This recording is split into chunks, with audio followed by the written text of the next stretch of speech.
Ez dakit ura horrela gertatu dut esan. Eta horrela, ura etzen horrela gertatu. Bai, parrafo berean, horrealde berean, kapitulo berean ez dago gertatu. Bakarrik bizarri.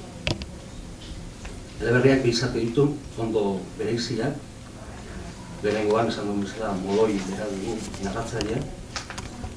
Eta Moloi gaur egon esan duen nuke etxegabe bat, zintetxo bat dago, ez? Ez dakigu zein adin daukan, zaharra dela bai. Batzuetan bere izenaz ere asunten da. Ia ezin da ibili, baina makuluekin da, motzikletarekin aldatzen da. Amaren etxera iristea du helburu, obsesio. Eta oso harreman berezia du amarekin.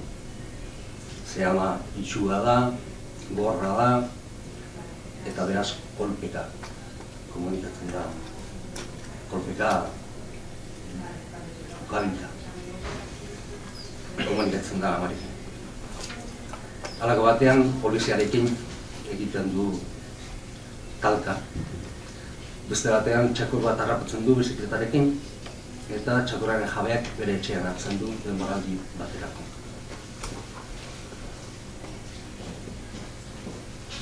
Esaldiak, pasarteak, ageriko zentzurik gabe kateatzen dira. Adierazi nahi dena da Moloi izeneko eskale alderra igorren barne munduaren kaosa, barne bakarrizketen austura, nora ezabortitza, hizkuntzaren ezintasuna, absurdoren teatroak zeuzkan helburu berberak. Bigarren zatian, Moran dugu protagonista eta narratzailea, beste personaia bat. Moran, ez dakigu ondo, baina da edo detektibe, edo polizia, edo agente sekretua, holako zerbait. Eta Moloi aurkitzeko enkargua egiten diote. Semearekin abiatzen da, Moloiren bila, eta hasieran etxe jabe kristau zintzo eta serioa bazen ere, pixkanaka Moloiren izaera bere ganatzen du. Apurka. Novela bukatzean ez dago oso argi, Moran lehen Moloi botezan. Ze Moloik liburuaren hasieran aipatzen du beste hasiera bat idatzi zuela, eta hasieratik hasi zela, eta ez duela askorik balio, baina hala ere gorda egin behar zutela.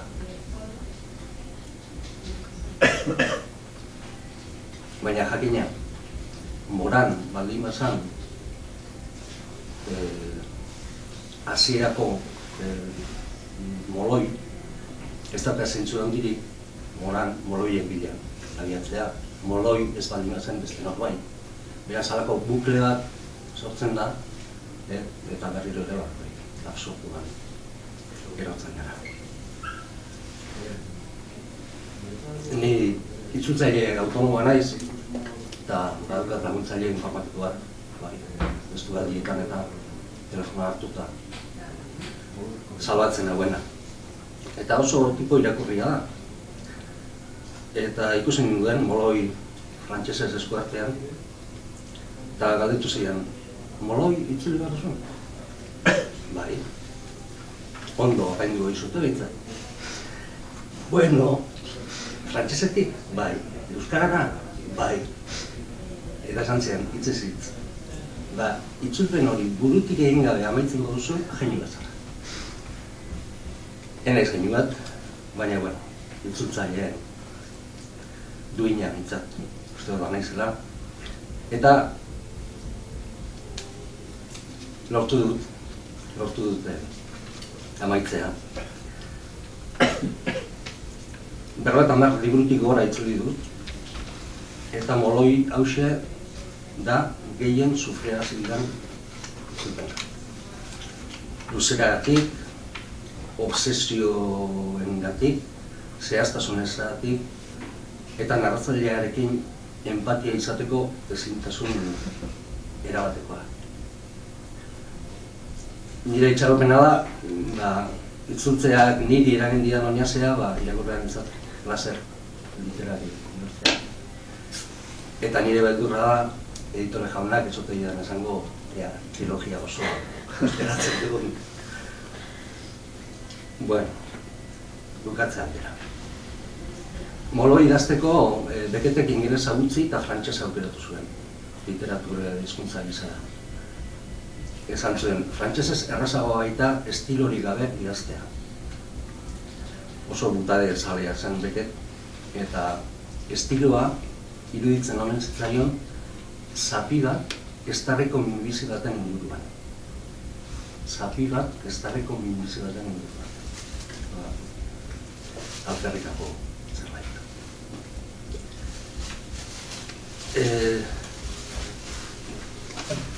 Baina nago Becketek aitortzen zuena baino desente gehiago menperatzen zuela frantsesa. Ez da frantsestu berri baten hizkuntza erabiltzen duena. Pasarte liriko zoragarria daude,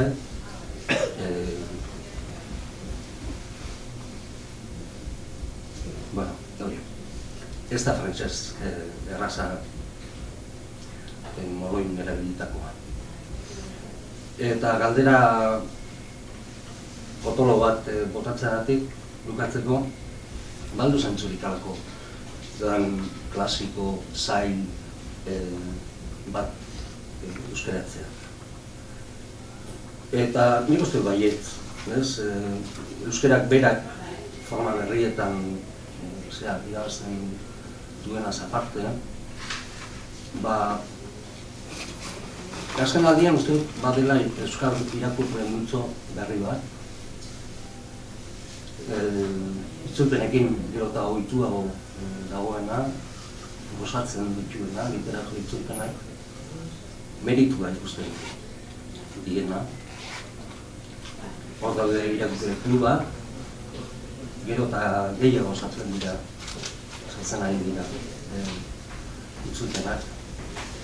Literatura eskola bera, argitaletxe txiki berriak, batzuk bakarrik itzulpenak argitaratzen dituztenak, literatura web horri batzuk, gero badaude itzen gueran, hogeita baita eskutik, eta seguru euskan ditu da beste batzuk.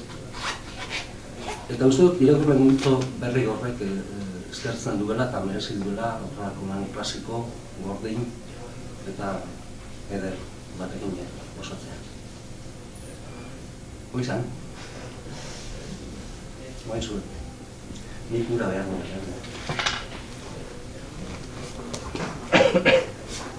Zergatik zekin gizon honek frantsesez, ondua, bakiz? Osa, ze historia dauka edo... Bai, gaztetan joan zan, lektore, ingeles irakurle, frantziera. Eta denboraldi luze bat ditzuen. Eta gero, bolada luze bat bizizan zen Parisen. Eta nire izan Joyceekin, Joyce de Parisen bizizan bat. Eta Picasso, eta idazle eta arte giro horretan zen dituzan. Eta esaten zuen, ingeles gehiagizekiela idatzen nahi zuen moduan idazteko. Idatzen nahi zuen dilusiago, soliago, eta horretarako frantsesak bide hobea eskaintzen zuen. Nik da ditut, uste dut...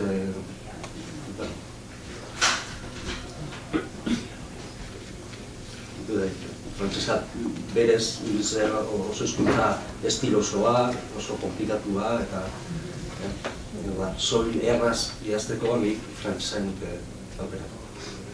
Baina, bueno, berak ala.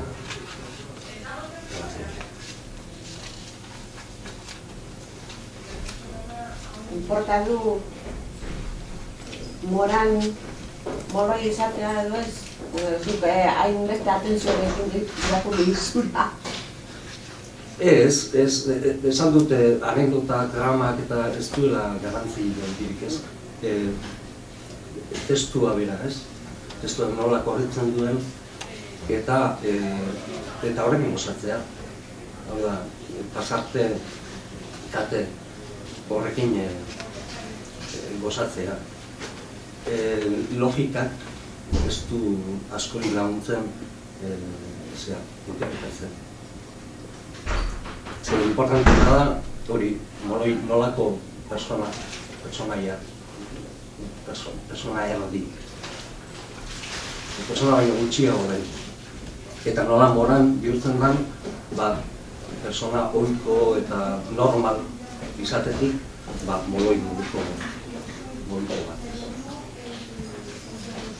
Eta horrekin adierazten da, gizakiok daukagun lurretik pasatze hau, negar aran honetatik pasatzeak nola ez daukan zentzu. Funtsean hori, nire irakurketa apalean, hori adierazten nahi du. Hemen gaude, joango gara, eta kito.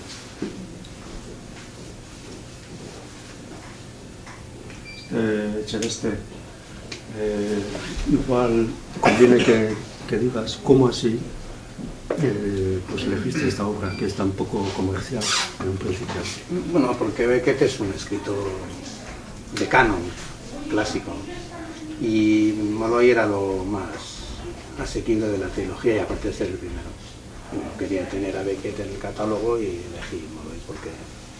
Bueno, luego es una obra que al estar escrita en francés, porque él decía que quería despojarse de todo lo que sabía de inglés y tal, y bueno, aquí en la contra hay una cita de Vico que habla un poco de eso también. Me parecía que era un tema que literariamente pues tenía cuerda pues para, no sé, la gente aficionada a la literatura. Es un texto difícil, ya sabemos que mucha gente pues en la página 7 lo va a dejar o en la 8 porque no tiene ningún punto aparte ni nada, ¿no? Y exige una lectura pues muy concentrada y al mismo tiempo muy secuencial porque todo está bastante medido y me parecía el texto más encajable de Beckett. No creo que sea la trilogía Vamos a salvar la vida del traductor y bueno, me parecía que tenía recorrido y que encajaba, vamos, eso. Yo creo que para el lector de literatura, además con la traducción que yo creo que está muy bien trabajada, pues yo creo que es un texto que lo tiene que leer, vamos.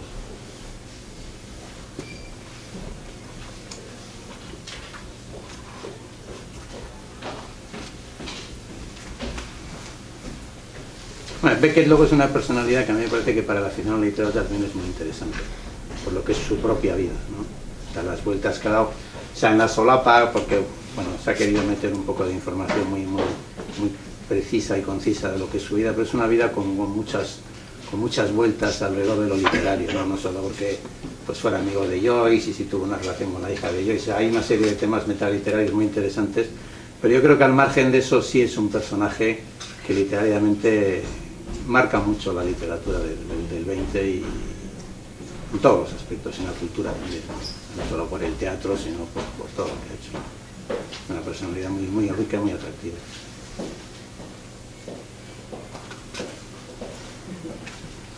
Hizkuntza aldatzaren oso polita. Idazle asko dago. Bera. Eta geure artean Juan Larreak saiakerak eta gaztelaniaz idatzi zituen, baina poesia bakarrik frantsesez. Eta propio, Beckettek aipatzen duen zituen arrazoi horiengatik. Estiloa aparte utzi eta funtsezkoenera jotzea eta parpailai gabe idaztea. Hori poesia oso zaila da.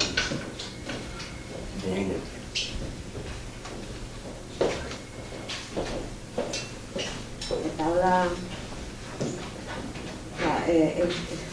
zergatik kosta zaizuen beste hau euskaraz jartzea? Ni ohitura nago gauza laburragoak egitea. Poesia, ipuruman, laburragoak, pentsionosen novelak, hori batetik. Baina bestetik, lehenengo irakurria zan, eta irakurren modura halako empatia behar duzu, edo narratzailearekin, edo protagonistarekin, edo gertatzen ari denarekin, edo esateko moduarekin, edo oso zaila. Oso zaila. Eta, bueno, aipatu du, ez dagoela puntuta bereiz, lehenengo kapituluan, lehenengo zatian, bigarrenean bai, moran asko txukunagoa da idazten. Baina Moloik ez du aparteko puntuta bereiz, ez dago bat. Bat. Lehenengo zati osoan. Hori oso nekarri da. Irakurleak, entzutzaileak, behar ditu, ausartiak, behar ditu erreferentzi. Testualak, ikusezkoak ez dira espalda. Eta gero, erreferentzia faltak. Erreferentzian esaten du A, eta horrengoan esan du B, eta nola B. Eta jandarozu, A-ren bila, eta bai, A da, eta B da, frantsesez, A da, eta horrengoan B da, eta baina konprobatiko duzu beti, eta beti zaude, erdi zintzilik segurtasun gutxilekin. Bestela, esan molde zaili, eta zailena izan da, ilustrea. Eta hauetik, eta marroria zuko dintzaren langile zentekin. Eta gero bukatzen duzunean, posik handiena da, hau berriro ez dudala, ez dudala, berrez etzulera. Ez, baina oso posik nago, nola geratu da, eta Patxe Suizarreta izan dute zuzentzailea, eta oso kolaborazio lan ona. Ez galdu,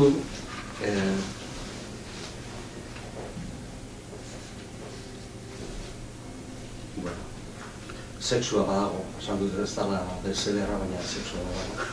Pena emangarria, baina badago. Eta violentzia ere bai. Baina, behar bada, Facebooken aipatu ikusen nuen, behin. Eszena bat dago, Moloiri gustatzen zaio harriak zupatzea. Esaten du, gosea eta egarria engainatzeko ez dagoela metodorik, metodo hoberik. Orduan, harria zupatzen. Horrek batean, ondartza altera jaten da, eta horren hornitu iken da harri pila bat.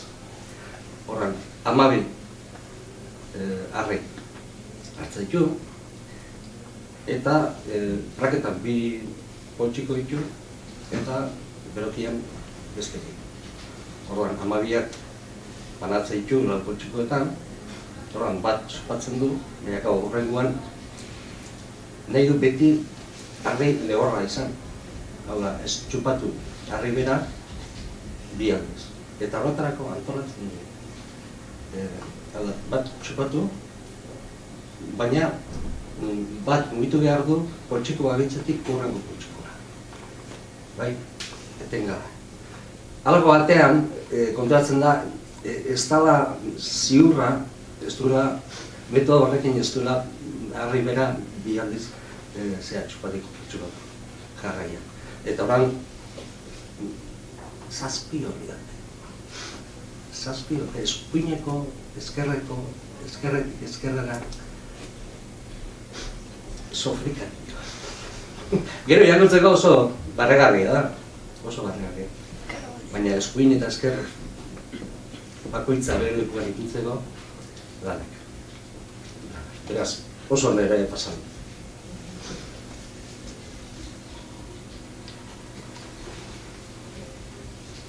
Inork ez dio egin azterketa psikiatriko, psikologikorik personaje horri? Seguro egongo dela, bai. Psikiatria fakultateetan, seguro egongo dela. Ez dut bilatu du.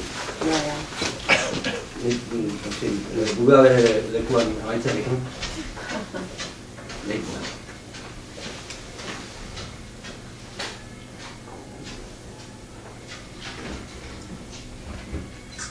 Besterik? Bueno, eskerrik asko. Abila esker, Gero. Zergatik.